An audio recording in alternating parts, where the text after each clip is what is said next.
This channel does not promote any violent, harmful, or illegal activities. All content provided by this channel is meant for educational purpose only.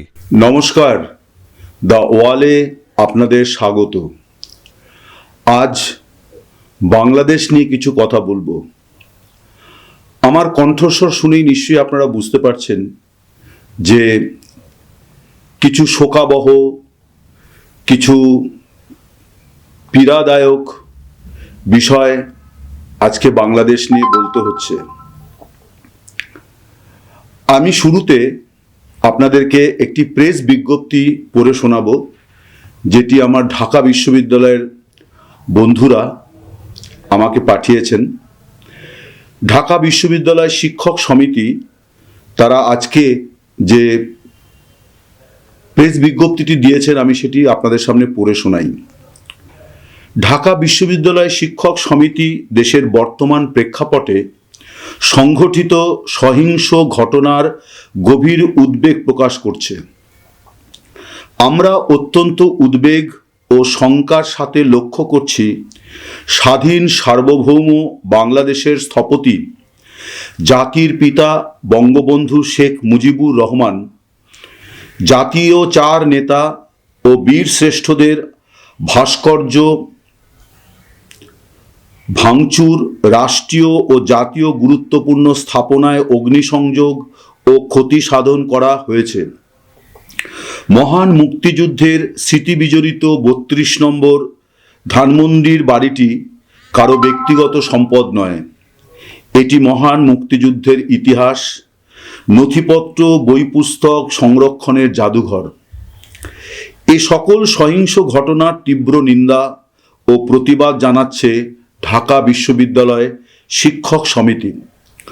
দ্রুততম সময়ের মধ্যে সকল ভাস্কর্য ভাঙচুর, ধ্বংসযজ্ঞ, হত্যাকাণ্ড বন্ধ করে এসব স্থাপনা সংরক্ষণের কার্যকরী ব্যবস্থা গ্রহণের জন্য রাষ্ট্রের কাছে জোর দাবি জানাচ্ছে ঢাকা বিশ্ববিদ্যালয় শিক্ষক সমিতি।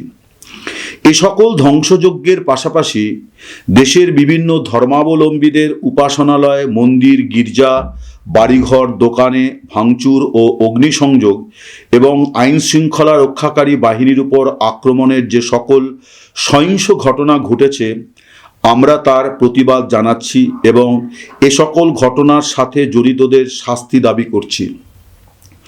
আমরা বিশ্বাস করি বৈষম্য বিরোধী, সমতাভিত্তিক অসাম্প্রদায়িক বাংলাদেশ গড়ার লক্ষ্যে দল, ধর্ম, বর্ণ নির্বিশেষে সকলেই অঙ্গীকারবদ্ধ হবেন।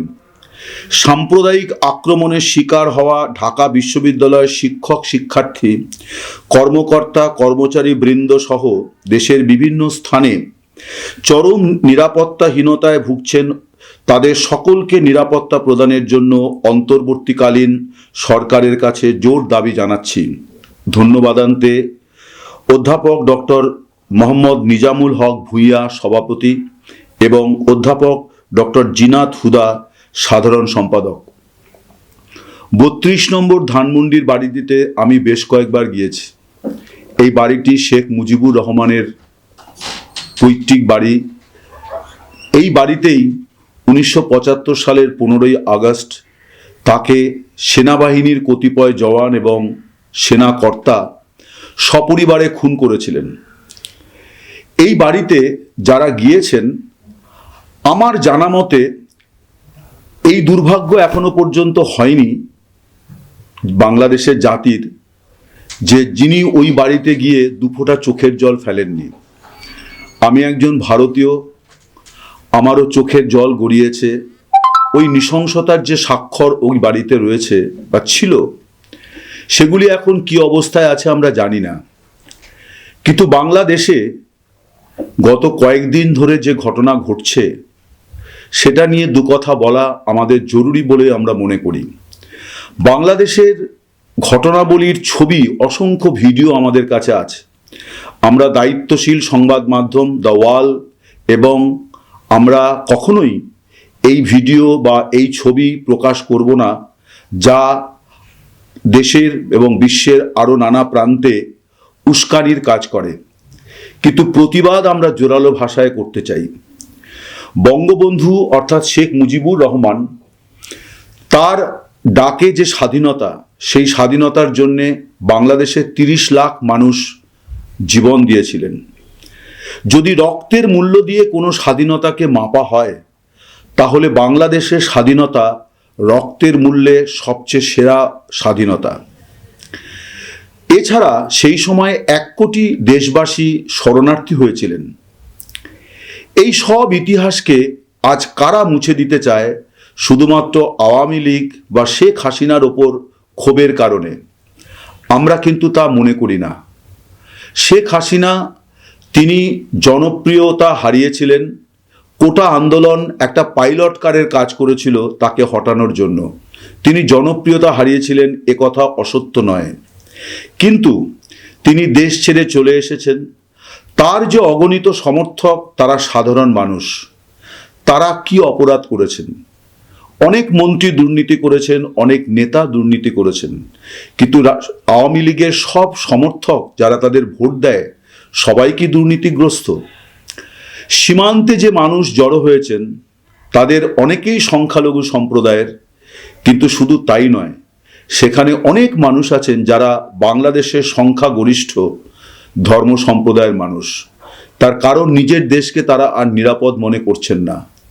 এই পরিস্থিতি তৈরি হয়েছিল 1971 সালে, যখন 25শে মার্চ রাতে বঙ্গবন্ধু বলেছিলেন যে আজ থেকে বাংলাদেশ স্বাধীন এবং আমাদের লড়াই শুরু হলো পাক সেনাদের সোনার বাংলা থেকে উৎখাত করার। এই ডাকে যার হাতে যা ছিল, বাংলাদেশের স্বাধীনতার স্থপতি শেখ মুজিবুর রহমান এই কারণেই একজন আন্তর্জাতিক মানের বড় মাপের নেতা। লেনিন কি মাও সেতুং কি আরও গোটা বিশ্বে যে বরণীয় স্মরণীয় নেতার কথা আমরা বলি, ভারতে গান্ধী, তিনি নেতা হন যার ডাকে হাজার হাজার কোটি কোটি মানুষ পথে নেমে আসেন। শেখ মুজিবুরের ডাকে 30 লক্ষ বাঙালি তারা শহীদ হয়েছিলেন পাক সেনার হাতে। 1 লক্ষের বেশি মা বোনের সম্ভ্রম লুণ্ঠিত হয়েছিল।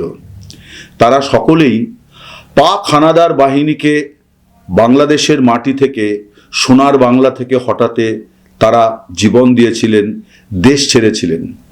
আজকে সেই বাংলাদেশের সীমান্তে, স্বাধীন দেশের সীমান্তে এসে হাজার হাজার মানুষ জড়ো হয়েছেন। তারা সকলে কিন্তু হিন্দু নন, সকলে বৌদ্ধ নন, সকলে খ্রিস্টান নন। তাদের মধ্যে অনেকেই আছেন মুসলিম, ইসলাম ধর্মাবলম্বী। কারণ নিজের দেশকে তারা আজকে নিরাপদ মনে করছেন না। এই যে পরিস্থিতি, এই পরিস্থিতি আসলে বাংলাদেশের ভাই বোনদের উদ্দেশ্যে বলবো, এইভাবে নিজের দেশকে খুন করবেন না। যে জাতি তার ইতিহাসকে স্বীকার করে না, যে জাতির শিকড়ের প্রতি কোনো টান নেই, সে জাতি কখনো সামনে এগোতে পারে না। বঙ্গবন্ধুকে অস্বীকার করে বাংলাদেশ এগোতে পারবে না। আওয়ামী লীগকে অস্বীকার করে এগোতে পারবে হয়তো। আওয়ামী লীগ একটি রাজনৈতিক দল, তার মধ্যে অনেক বেনজল আছে, অনেক নেতৃত্বের ভুল ত্রুটি আছে। শেখ হাসিনার হয়ে সাফাই দেওয়ার কোনো সুযোগ নেই, অন্তত এই মুহূর্তে। কিন্তু বাংলাদেশের পরিস্থিতি যেদিকে যাচ্ছে, তাতে এখন কিন্তু মনে হচ্ছে না যে শেখ হাসিনাকে ক্ষমতাচ্যুত করাটাই আন্দোলনের একমাত্র লক্ষ্য ছিল। লক্ষ্য ছিল যে বাংলাদেশকে আবার একটা পাকিস্তানি মতাদর্শ, চেতনা এবং আজকের বিশ্বে যেটাকে নিয়ে আমরা বলি যে তালিবানি শাসন কায়েম, তার একটা প্রচেষ্টা আমরা দেখতে পাচ্ছি। তার কারণ সেখানে শুধু সংখ্যালঘুরা বিপন্ন নন, সেখানে প্রগতিশীল শক্তি, সেখানে বিরোধী দল, তারা সকলেই বিপন্ন। এবং সবচেয়ে আশ্চর্যের, আমি খুব দুঃখের সঙ্গে বলবো যে এই যে সমন্বয়ক, তাদের 1-2 জনের সঙ্গে আমার ব্যক্তিগতভাবে কথাবার্তাও হয়েছে। তারা ব্যক্তিগতভাবে তাদের মতবাদ দিয়েছেন, মতামত দিয়েছেন, কিন্তু সামগ্রিকভাবে আমি কিন্তু তারা দেখছি তারা ট্রাফিক পুলিশের কাজ করছেন, শহর পরিষ্কার করছেন, অনেক কিছু করছেন, কিন্তু তারা এই যে ধ্বংসযজ্ঞ, এর কিন্তু তীব্র ভাষায় নিন্দা করছেন না। ছাত্ররা যারা একটা স্বৈরাচার বিরোধী আন্দোলনে একটা আন্তর্জাতিক মানের স্বীকৃতি আদায় করলেন, তারা কিন্তু আজকের যে নৈরাজ্য, এই নৈরাজ্যের জোরালো প্রতিবাদ করছেন না। অন্তর্বর্তী সরকারের দুজন সমন্বয়ক আছেন, আমরা তাদের কাছে প্রত্যাশা করেছিলাম তারা জোর গলায় এই ধ্বংসযজ্ঞ, এই হত্যালীলা, এই সব কিছুর তীব্র ভাষায় প্রতিবাদ করবেন, কিন্তু তারা তা করছেন না। মোহাম্মদ ইউনূস, তিনি নোবেলজয়ী অর্থনীতিবিদ, তিনি প্রগতিশীল, তিনি নারী আন্দোলনের একজন পুরোধা, নারীর ক্ষমতায়নের একজন প্রবাদপ্রতিম পুরুষ, তার অবদান অস্বীকার করার নয়। এবং তিনি মার্কিন এবং ইউরোপীয় যে জগৎ, তাদের কাছের মানুষ, যারা মানবাধিকার, গণতন্ত্রের কথা বলেন।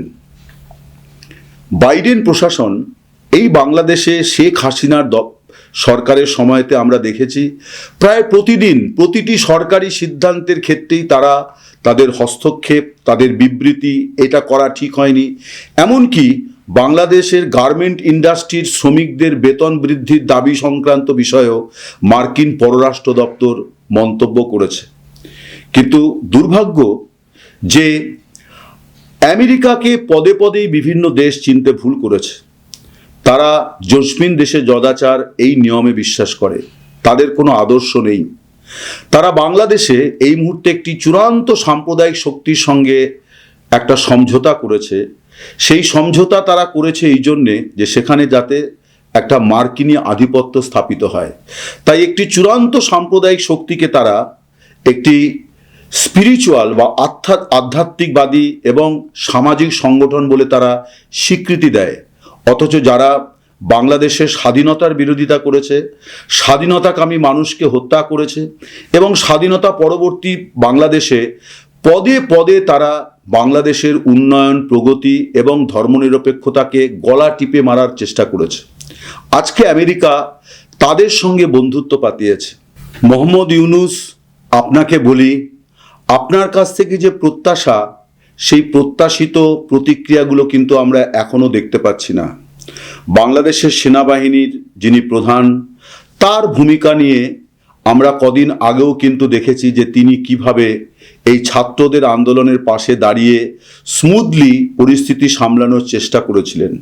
কিন্তু গত প্রায় 10 দিন ধরে বাংলাদেশে যে নৈরাজ্য চলছে, তাতে পুলিশ বাহিনী ভয়ে ঢুকে গেছে, বাড়িতে চলে গেছে, থানা বন্ধ, কিন্তু সেনাবাহিনী কোথায় গেল?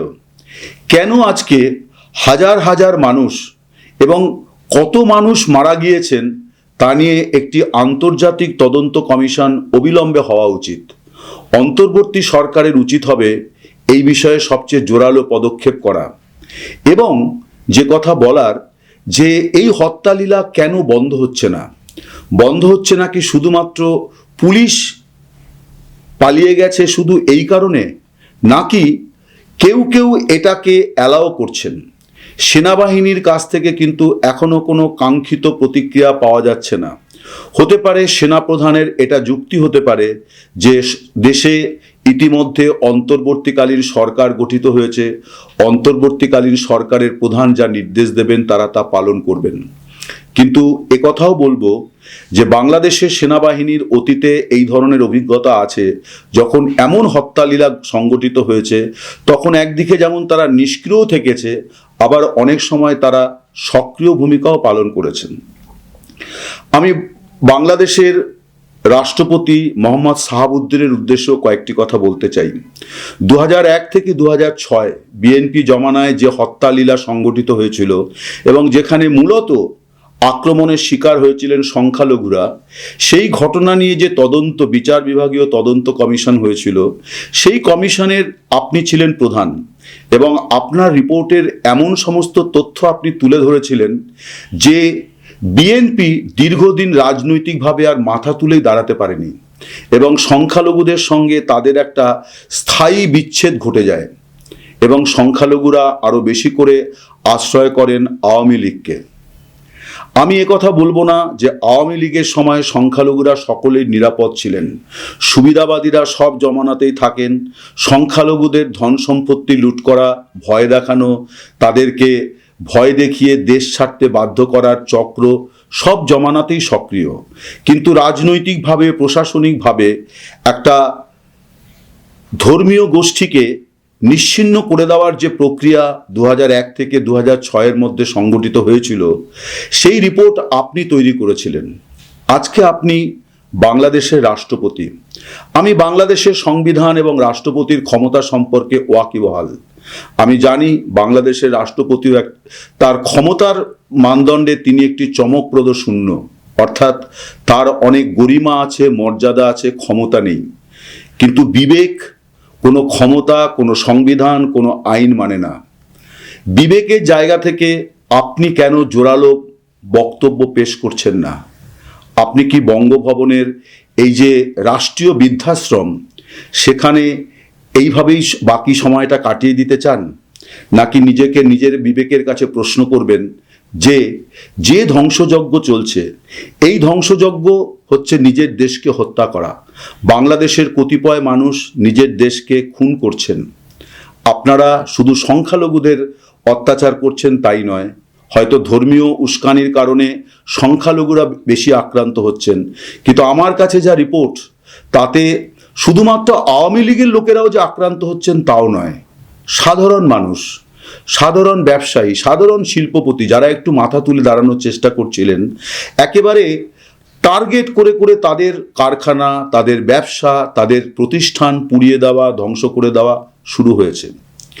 আওয়ামী লীগের নেতামন্ত্রীরা অনেকে পালিয়েছেন, অনেকে দেশেই আছেন আত্মগোপন করে, কিন্তু সেটা একটা দিক, রাজনৈতিক প্রতিহিংসার একটা দিক, কোনোটারই কোনো মান্যতা দেওয়া চলে না। কিন্তু তবু পরিস্থিতি হয়তো সেই দিকে গড়িয়েছে। কিন্তু গত 7-8 দিন ধরে যে ঘটনা ঘটছে, তাতে কিন্তু শুধুমাত্র আওয়ামী লীগের লোকেরাই যে আক্রান্ত হচ্ছে তা কিন্তু নয়, সাধারণ বাংলাদেশি। অর্থাৎ মনে এখন প্রশ্ন জাগে যে এই যে পরিবর্তন, যেটাকে বলা হলো সংস্কার আন্দোলন, স্বৈরাচার বিরোধী আন্দোলন, সেই আন্দোলনের পরিণতি এখন কোন দিকে গড়াচ্ছে? এই আন্দোলনের জন্যই কি এই এত বড় পরিণতি, যে যেখানে মানুষ এইভাবে বিপন্ন সীমান্তে এসে দাঁড়িয়েছেন? সীমান্তেই বা কজন মানুষ পৌঁছতে পারবেন?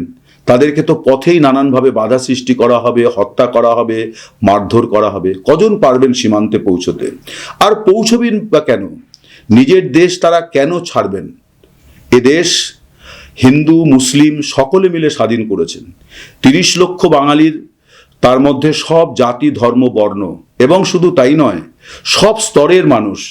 এবং এই 30 লক্ষ মানুষের মধ্যে অধিকাংশ মানুষ গরিব, যারা দেশ থেকে পালাতে পারেননি, পাক সেনার হাতে নিহত হয়েছিলেন। তার মধ্যে হিন্দু আছেন, মুসলিম আছেন, খ্রিস্টান আছেন, সবাই দেশটাকে স্বাধীন করতে নেমেছিলেন। সেই দেশটা কিন্তু আজকে নামেই সার্বভৌম, সেখানে কোনো আইনের শাসন নেই, কেউ নিরাপদ নয়। চুরি, ডাকাতি, ধর্ষণ, রাহাজানি প্রতিনিয়ত ঘটছে। এবং আমি দায়িত্ব নিয়ে বলছি, যতটা ঘটনা ঘটছে তার সবও হয়তো আসছে না। আমি বাংলাদেশের যে ছাত্ররা এই রকম একটা পরিবর্তন ঘটালেন, আমি তাদের উদ্দেশ্যে বলবো, আপনারা তরুণ সমাজ, আপনাদের বিবেকের কাছে প্রশ্ন করুন, কারণ বিবেক এই বয়সে অনেক জাগ্রত থাকে। এই বয়সে যদি বিবেককে বিক্রি করে দেন, তাহলে আগামী দিনে আর ঘুরে দাঁড়াতে পারবেন না। প্রতিবাদ করুন, বলুন এবার সংগ্রাম দেশ বাঁচানোর।